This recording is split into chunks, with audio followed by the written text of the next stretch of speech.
And anyone can do it. If you're listening to this, you are a leader in your life. No matter what, there's people involved in your life. And you can really make special things happen when you embrace yourself and have that confidence to become a leader. You have that degree of leadership within you at any position. Even though it can be difficult, tricky to look yourself in the mirror and say, oh, this is something I need to work on, the outcomes, the big vision, the picture is going to be worth its weight in gold. I'm encouraging you to focus on those one or two things, and then guess what? Everything else, the finances, the way you feel, your vitality, your bliss, the way you show up around people, leveling up, becoming the best version of yourself, all that will lift once I'm able to focus in and improve those one or two different areas. Start asking you questions, and that's a great indicator that you're leveling yourself up. Once I understood, I looked at the man in the mirror and I said, you know what? I have got to work harder on myself. I've got to be able to ask myself the hard questions. Am I masking things? Am I Superman? Am I Clark Kent? Think about what's possible for you, and over time, as we always say, you can make a difference.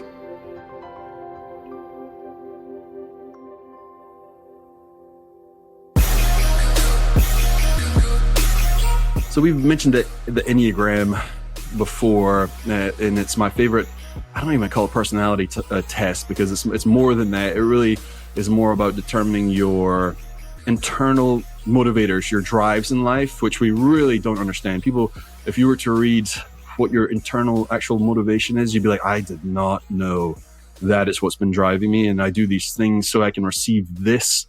And if it's not done in the right way, it's done in a very unhealthy way, and then it's really the reasons behind a lot of things we do that we don't want to do.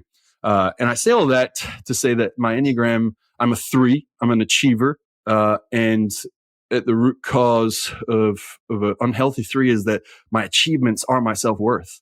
What I achieve, what I accomplish, everything I've earned is how valuable I am as a human being, which if you play that out, very unhealthy. And if you're not a 3, you might not be able to resonate with that. But I promise you, there's something in your life that is very much similar to your degree in whatever number you are in the Enneagram. So with a 3, a lot of times I read about it, it says workaholic. And me and Sean were just kind of laughing, but we're like, well, I'm not a workaholic. I mean, I just don't do that. But then if I was to step back, not from work itself, like traditional work, but work that is internal to me, achievements I want to have, that is a form of work that I'll pursue. It's work. And I am an avid reader, learner, chaser. So I can go down a rabbit hole that I love to go down, but I'll do it so long, so hard. Like I will burn all the glucose out of my brain and I will burn out. Like I could feel when the burnouts happened. There's been certain times I've done it so hard. I've been in focus mode for 4 hours straight, 5 hours straight.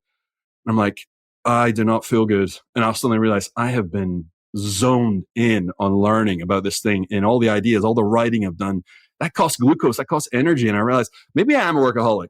And I've realized that. And to jump gears into, when I'm training for High Rocks, Sean is elite level fit.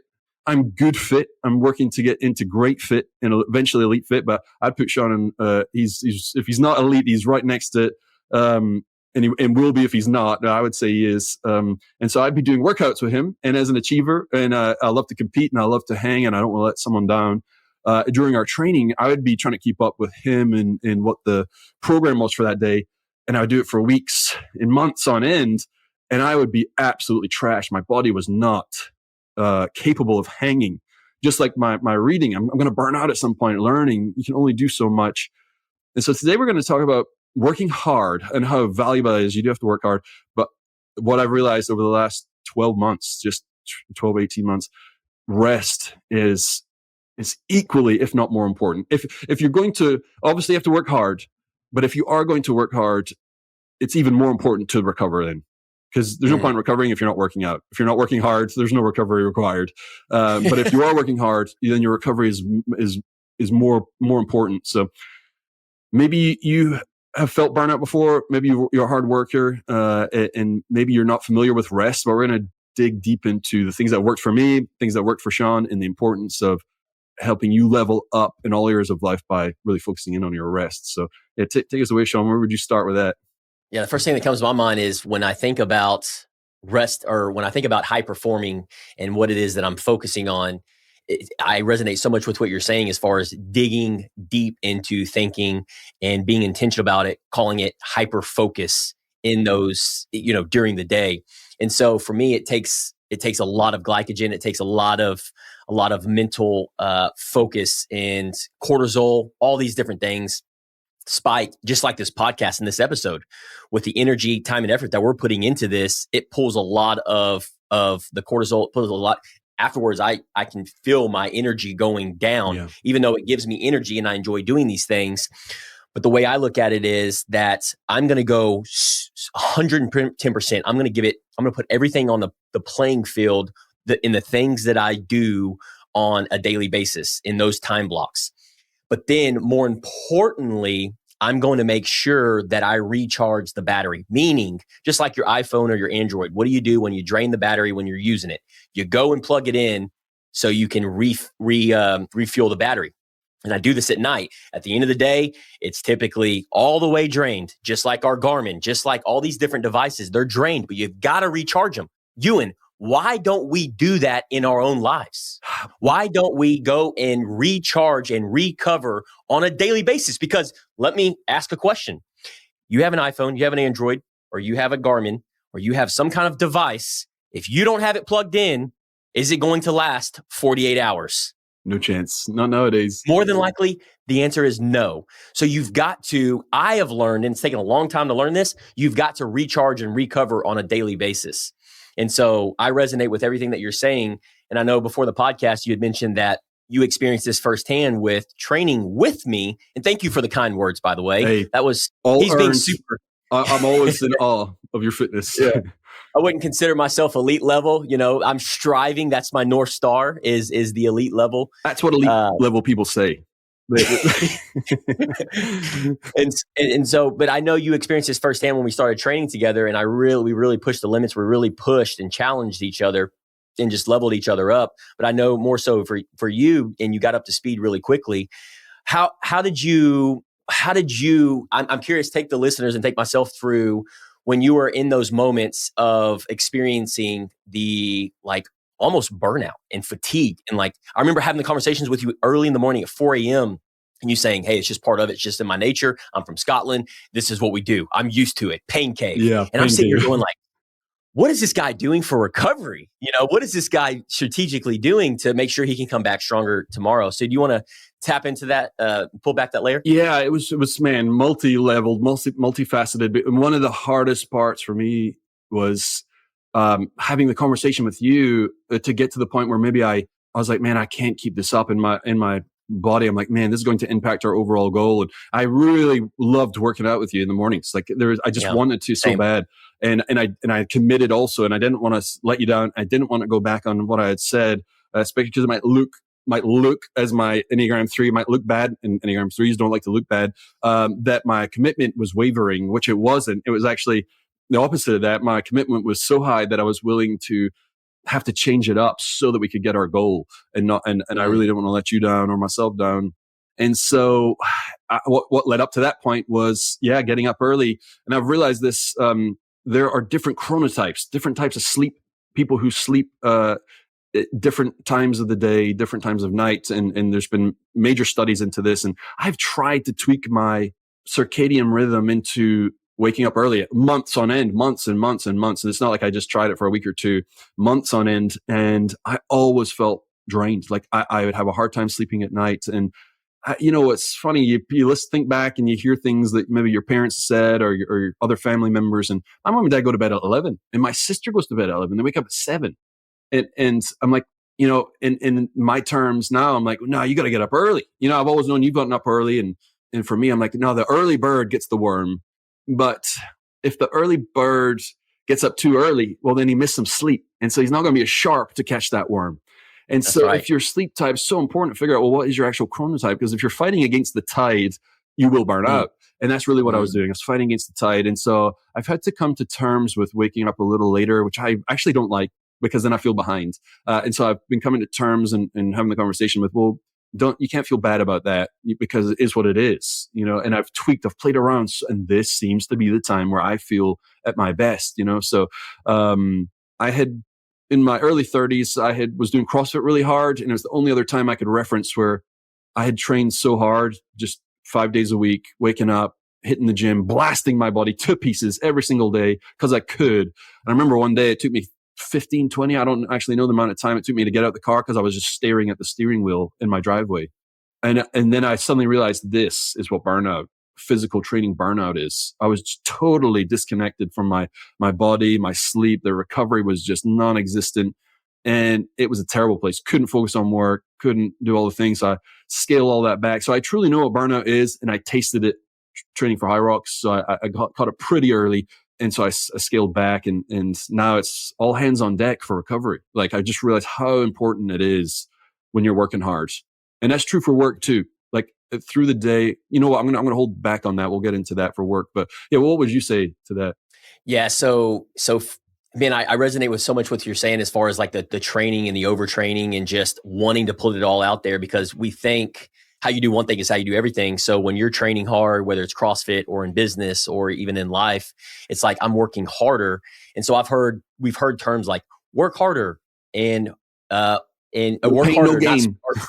Work smarter, not harder, right? Yeah. No pain, no gain, and all these different things. And it's like, yeah, no pain, no gain, hustle, grind, make things happen. And I think to a certain degree, you've got to have that grit, you got to have that resilience, and to really push through that pain cave, and when you're in those moments. But I've also learned in the whole reason for today's episode is like the misconception behind that is like, okay, yeah, those things are important to a certain degree, but you have to know your limits. You have to know, where do I draw the line in the sand? Where do I need to make sure I'm intentional about recovering? My sleep, my exercising, my nutrition. Maybe I'm overtraining. And me and you've talked about this behind the scenes, where I legitimately, genuinely love freaking training. If I could train 4, 5, 6 hours a day, I would. Yes. But I don't, right? So it's taking me time to get to the 2-a-days only because I'm able to be intentional about recovering.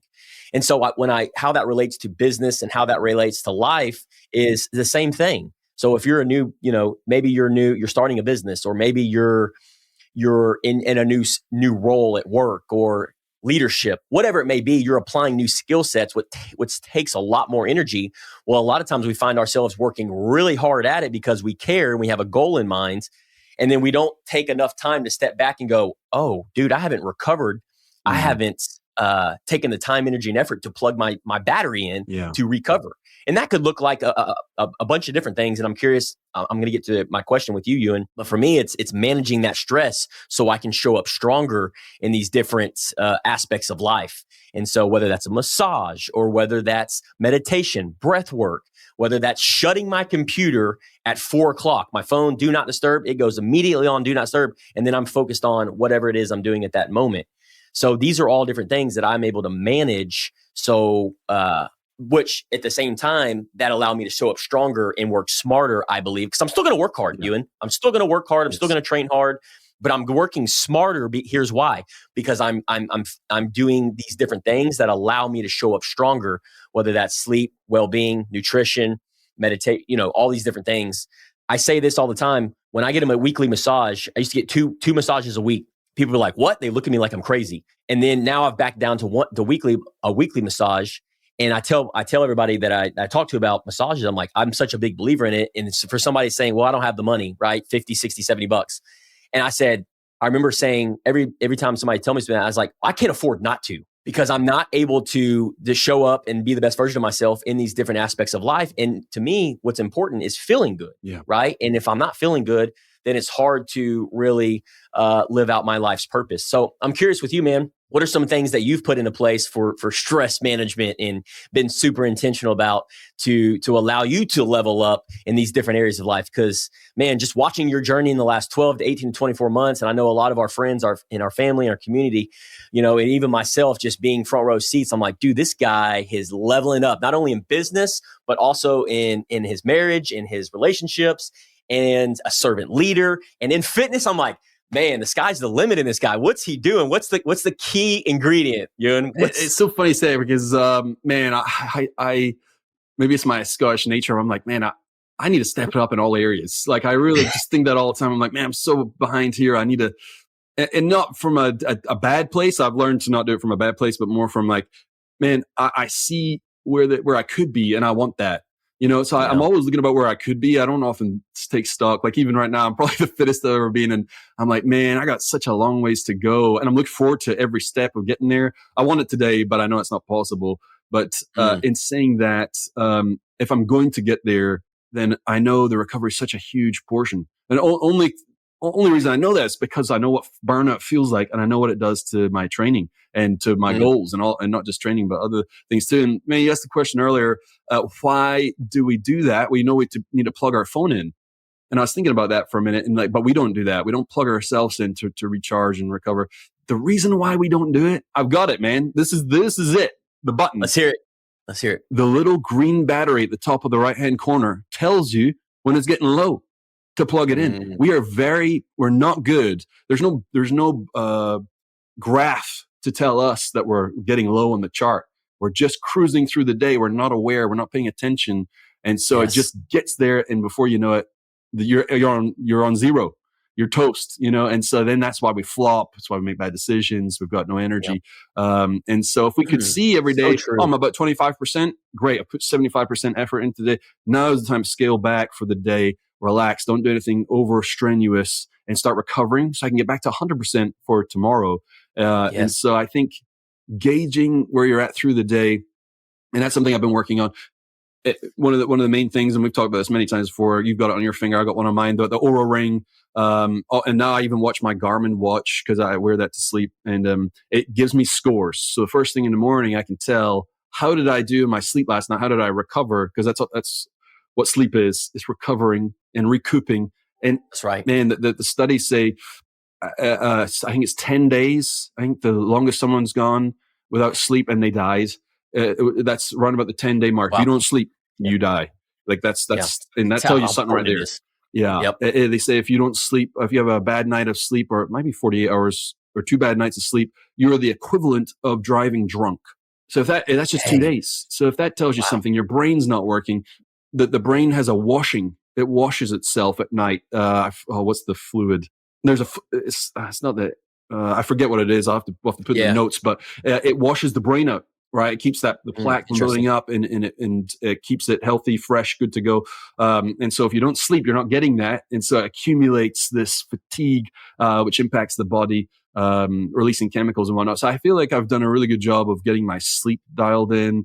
And as much as I hate it, that we can't eat the way we want to eat, that is it's the second thing to sleeping. It is eating good. Like I've never really connected how important it is. I've always known it's important. I could preach all day long how important it is, but when you really connect to how your body to what's actually showing up in the real world with eating, that makes a huge difference. And then I'd say for me, the intention of, kind of mentioned to it, like what's possible for me, where could I be, and does that entice me to want to chase that? And we've always been that way. Way before Level Up and Live, we were leveling up and living. That we've always talked about. Always, what's next? What are we working on? What are we doing? That we just slapped the name on it of what we were actually doing. And so we were always like, how could we be great in all areas of life? And so it's just been a long journey. Like a lot of the results today have accumulated over a decade, and my next decade, I intend on being that much farther in those areas as well, So, sleep, nutrition, and like I said, working hard, in any area, just the clarity, the intention is how you get there. What would you say? It's so true. And what I'm hearing you say is with the intention and then the sleep and the nutrition, it's funny because it's like, we always keep coming back to that, but it's so true. And it's like, okay, well, if you envision listening to this, like you're the future of yourself, what you're eating right now, and then that makes the small little tweaks, the small little habits on, when I say working harder, most people think, and myself included, was, I need to work harder. I need to work longer. I need to work stronger. I need to do all these things. Yeah. I need to, work. Well, what does that actually mean? What are you working on? But what I'm hearing you say is, no, Ewan, I'm working harder on my sleep. I'm working harder on my nutrition. Yeah. I'm working harder on being smart about my exercising, knowing that I shouldn't be waking up at 4. I should be waking up at 5:30 based on my chronotype. Yeah. And so that's what you're working harder on, is what best fits you. So you listening to this, where can you work harder and smarter? And that's what it comes down to. I think that's what's going to drive the needle in these different areas of life, is working harder on those things by asking yourself the questions that's going to get you to where you want to go, and by working harder, and then of course, it's like the forced recovery is so important for me. It's like, whether it's taking a nature walk, that's a big one, 30-minute walk in the afternoon time. Or another big one for me, it's like that drains my energy is the phone. The phone is a tool. I look at it as a tool. And I know a lot of people listening to this, they use it as a tool, whether it's scrolling social media, getting different content ideas, whether that's posting content if you're a business owner, or maybe they're trying to receive news or communicate with their customers, whatever it may be. It's like, okay, that's a tool, and you're working hard with it, but where are you working hard to make sure you eliminate and remove those distractions, during the day, so you can get away from that? Because you can go on here and find out your screen time. And if you're upwards of 5, 6, 7, 8, 9 hours a day, right? To me, that's a red flag. And that's where I used to be. I used to be 7, 8 hours a day. Yeah. Then I was like, dude, I need to dial this back, right? And that's by working hard on making sure that I remove my phone in the location that I'm at, or leave. Kendra asks me all the time. She's like, when we go to church or we go into a restaurant, she'll have her phone on her, which sometimes I'm thankful, because, we'll take a picture, we'll snap a shot, or maybe we'll meet somebody and they're like, enter your contact information. But for me, it's important because I'm working super hard. And even though it's uncomfortable and most people they're bringing their phone with them, but I'm working hard on saying, nope, I'm leaving my phone in the truck. To me, that's working hard on trying to remove something that's going to pull my peace. Because if the notifications are going off when I'm trying to have a conversation with my wife, it's not doing its job. Or, I'm not working smarter. I'm working harder and less smarter on just that small area. So just being intentional about that, I think, is going to pay huge dividends for anybody that's wanting to work harder on the systems and processes that allow you to recover and plug that charger in to give you life, to give you, to get your battery energy back charged. I'm going to start doing that going forward. I'm really going to start connecting. Okay, if I was to gauge roughly where's my green battery in the top right corner of my life today, man, I got to be honest. It's is it a 12? Because if it is, yes. Really, I'm trying to. Really, the goal should be for me is don't let it get past 25%. Because if you start dipping into that 80, 85, well, if you're to do that on your heart rate levels, well, you're getting into zone 4. In zone 5, if you're getting low on the battery, and you can only sustain those levels for very short periods of time before you really need major recovery. But if you keep it in the zone 2, zone 3 areas, you can still put that aerobic energy in, and it can help you sustain for longer. And if we were thinking about those terms, like for me on the battery, imagining that for my life, if I stay in the zone of I've used 75% of my energy for today, I've got to really be careful for the rest of the day and really start doing things that pay me back, because I've worked hard and now put into energy. And we're talking about a lot of things to do right now. But I mentioned, this is an accumulation of over a decade worth of focusing. Same for you, well over a decade of all that energy and effort. And so that is major overwhelming. If you're listening to this and you're not anywhere, if you haven't started your journey or you're only just starting to dabble in it. If I was to think back, well, how did it all kind of unfold? I certainly didn't think about it all at one go. It was just one little thing after another. Right. I remember going down the HRV rabbit hole like 4, 5, 6 years ago. It's like, man, HRV, I had no clue what that was, that there was a variance in between the heartbeats, and the more the variance, the better it is. And the stress makes it more like a metronome, which you don't want, like tick, tick, tick, tick, tick, tick. You don't want it to be like that. You want it to be staggered, varied. And so I learned all about that.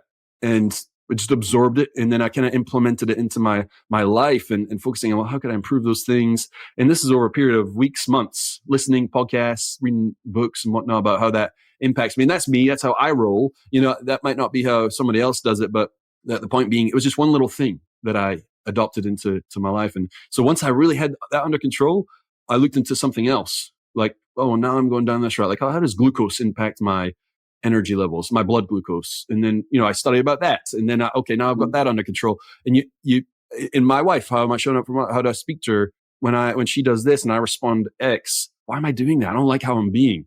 well, I'm going to go down the route of, well, how do I communicate better with her? What can I start working on that could give me a little more, to lead this portion of our relationship to a better place?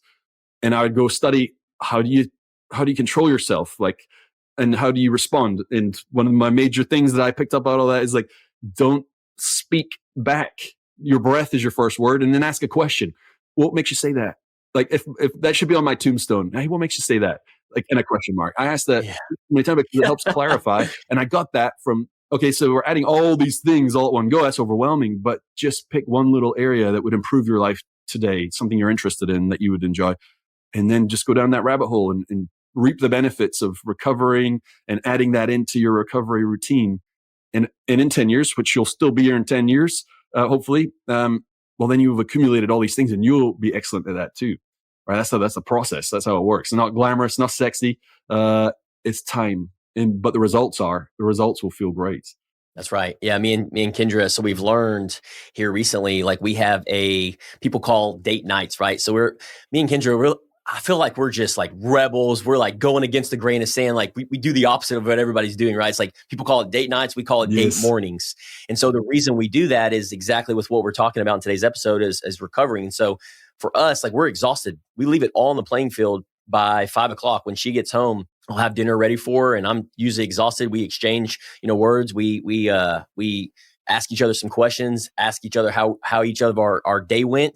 And then typically within like 30 to 45 minutes, we went from, 35% of making sure that we're super intentional about asking about each other's day to, 15 to 10%. And by 6:00, we're wrapping things up. We're, fixing to read. And we've been up since 3 or 4 o'clock that early that morning. But my whole point here is, here recently, we've been super intentional about, okay, let's work harder and let's work smarter on where it is that we show up the best version of ourselves in our marriage. And so we do that for me, it's like, I used to think it was a misconception of like, I got to have this conversation. I got to sit at dinner with my wife every single night for 7 days a week. But at the end of the day, it's like, well, we're in our lives. Like we're being honest with ourselves. We're in our lives where we're working really hard and we're serving, we're living our life of purpose. And as long as I'm the type of guy, it's like in our marriage, if I can have a 30-minute quality conversation with my wife and ask her 10 questions and she can ask me 10 questions, that's going to be better than the alternative, which is, how was your day? That was good. How was your day? Good. Let's watch Netflix. Right. And so what we've started implementing by learning from working smarter and working harder by recovering is we are morning people. So we have those conversations in the morning and we do this on a weekly basis. We'll have our coffee dates right before church. Ewan, let me tell you something. It has been the biggest game changer by doing this on a weekly basis. We did it after the Level Up and Live Run Club. We did it after this past Saturday. We went to breakfast together and then we did it again on Sunday. In that 60 to 90 minutes, we get done more in quality conversations than we do for an entire month of conversations of just asking how you're doing, because we're working harder and smarter in those And even if you're listening to this, I'm going to equip you with something. You ready for this? So if you struggle with questions sometimes with your spouse, right? Because you see them all the time and, it's typically the same questions. One of the things that me and my wife started implementing a couple months ago was, 2 things. One, we got a card game. It's called Deeper Connection. I'll have to put it in the show notes, but I don't remember the name of it. Put the link in the show notes. But it's a card game that has questions on there that you can ask your wife. So remember, it's removing the obstacles of why don't you dig deeper with your wife or your spouse? Well, I don't know what questions to ask other than how was your day? Well, you're not digging deeper emotionally, spiritually, mentally, in all these different, questions. So we got the cards. And the second thing is we started ChatGPT, put 10 questions, ask me, what you know about me in ChatGPT as a loving husband, compassionate, give me 10 questions with the different areas of life. And this can be goals. This can be, something fun, something adventurous. In 2025, we did this past Sunday and we've done it several times, but we always try to change it up. We were able to ask each other out, make notes, and in that 30 minutes to 45 minutes, I learned so much about her, right? And I've been with her for 12 plus years, but it's allowed us to dive deeper because we were working harder and working smarter about those quality of conversations. And it's just been the biggest game changer. And I hope somebody listening to this, just work harder on thinking outside the box and being intentional about those questions so you can ask your spouse that and just watch things change, because you may hear things in those questions that you've never heard before in the last 12 years. And now you can work together to do those things in 2025. So what would be one thing that you've implemented, you and since we're talking about marriage right now, working harder and working smarter, what is something that you guys have really mastered for the last 15 to 20 years in y'all's relationship that you might be able to share with the listeners? Yeah, I love to talk, and Kel loves to talk, and we're always there's always something abstract going on in our minds, and so a lot of time we'll just kind of be like, it will just come out, and so we've always been curious, so we've always kind of asked each other lots of questions and really just kind of dug deep into, like, especially now, I'd say last year or 2 years, I've really gotten to understand her childhood even more and who she is, man. And with the Enneagram, which we mentioned earlier too, knowing her Enneagram type and my type, and we discussed that with each other, we're really understanding each other's personalities. That's been really helpful. One of the big things we've done recently is the Bible study fellowship group that we're doing. I do it with a group of men. She does it with a group of women, but it's the same course that we're doing, same Bible study. And so it's very, very good. And it makes you think, really connects you deep with God. And so getting her perspective with mine, and we're talking about it, it's like a beautiful bond, because God is involved there too, So that's been some really big. Yeah, so I would say, and think about you and Kendra are training for the High Rocks together, So that's the point being there. If there's something a spouse can do with the other spouse, like one might not like exercise and the other does, that wouldn't be a great option, or the other, they might miss somewhere, but find something that you enjoy together and both go pursue that together. I think that builds a lot of camaraderie and will build even deeper connections. And that's all, man. I would say we're talking about recovery today. Your marriage, your relationships, if they're in good places and you're going to that place you want to be, and you're sitting in it, and that removes a major stressor, a major things that would require recovery. And so having that relationship in a solid place, the opposite of that, if it's not in a good place, major source of stress, and it's very hard to stay in recovery when you're in stress mode in other areas of your life. So yeah, I think that's it's one of the most important relationships you'll ever have. So I hadn't really thought about that until now, but that's what does it prevent you from doing is being that because we've all been there, stressful moments with our spouses, and it's not a good place. You can't think of anything else. No. Well, think about it, man. If like I think about it when I think of working harder and then resting and recovery, it's like, okay, well, I'm working harder, but I'm not working smarter on these different areas of life. And it's very applicable, because if we're working harder and then not smarter, or working harder and not recovering, then to me, it's like, what are we doing here? You're just a cog in the wheel. It's the rat race. It's doing the same thing, and then expecting different results. We wonder why we're not having a deeper connection with our spouse. We're wondering why our business is not moving. We're wondering why we're not, losing weight. It's because we may be just treading water. Well, what do you do when you tread water? You're just working hard. You think you're doing the right things, Ewan. I thought I was doing the right things in my marriage. I'm having the 30-minute conversations at 5:00 in the afternoon, but it's the same questions. And because I'm tired, I'm exhausted. So when I think about working harder and then focus and then working smarter and then having that recovery, it's like, where do I show up the best version of myself and equipping myself and the people listening to this? It's in those moments where you have the energy and being intentional about what it is that you're trying to do in these different areas of life. And just for that example, it's in my marriage, it's like, okay, I need to be super intentional about working harder, working smarter, and then making sure I'm recovering. And like you said, I mean, it's a great point where, man, if I can remove that, that mindset or that barrier or that obstacle of my marriage being healthy versus unhealthy, man, that's, to me, that weighs a lot on your psychological stress. That weighs a lot on your HRV. You're wondering why your resting heart rate's going up and your HRV is going down. And you wonder why you're stressed out, because subconsciously, your marriage is not okay. Yeah. You see? And so to me, that is a recovery. And I need to be able to be intentional about working hard on that so I can recover. Because if I know, Ewan, that I am in a healthy marriage, that me and my wife's love tanks are full. She's at 75, or she's at 85%, 95%, and I'm working on being intentional about that. To me, that's recovery. Definitely. Because I know that then she's in a good place. Because if not, then, I feel like I'm just treading water. Maybe I'm missing the beat there. I think it's spot on. And that when I hear that, it's like when elements of your life are certain. What are you when you're certain? Well, you're calm, you're at peace when you have certainty, even if it's something bad. But at least you're certain of what it is. When you're unsure of how things are going to end up, or unsure of what's coming, it keeps you in alert mode. Like, well, what's about to punch me in the face? I don't know. I need to stay alert. And that's cortisol, stress, adrenaline, right? So the more things that you can have certain, and you've worked on those things, and you can be certain where you're at with that, you have peace in those places, you know? So in saying all that, what other areas of life are you not at peace? Like, where is it the energy getting stolen from you, where you have to recover even more?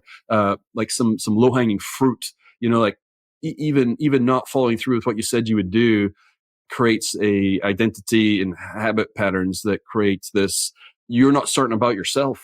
Like, you're not certain that you're gonna be able to follow through. Why am I eating this food? Why am I overweight?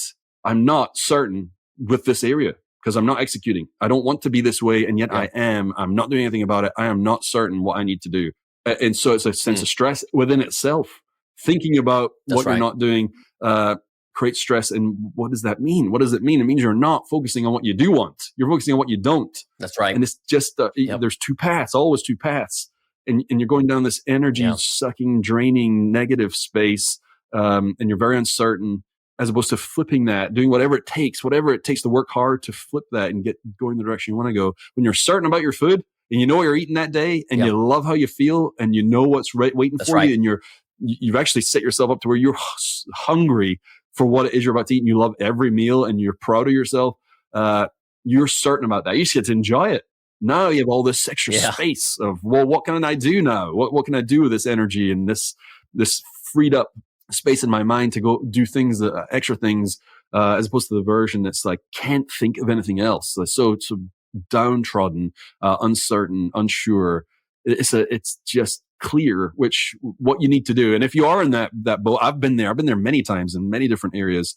It takes a big effort, sick and tired, put the foot down, and in tiny little steps to start going in the other direction and get yourself, you know, if you're listening to this, you know, you can do it. You've done it before. If you're a human being, you've done it before. You can do it again. And so it's just a matter of putting your finger on what is it that you really want, and then put everything into it.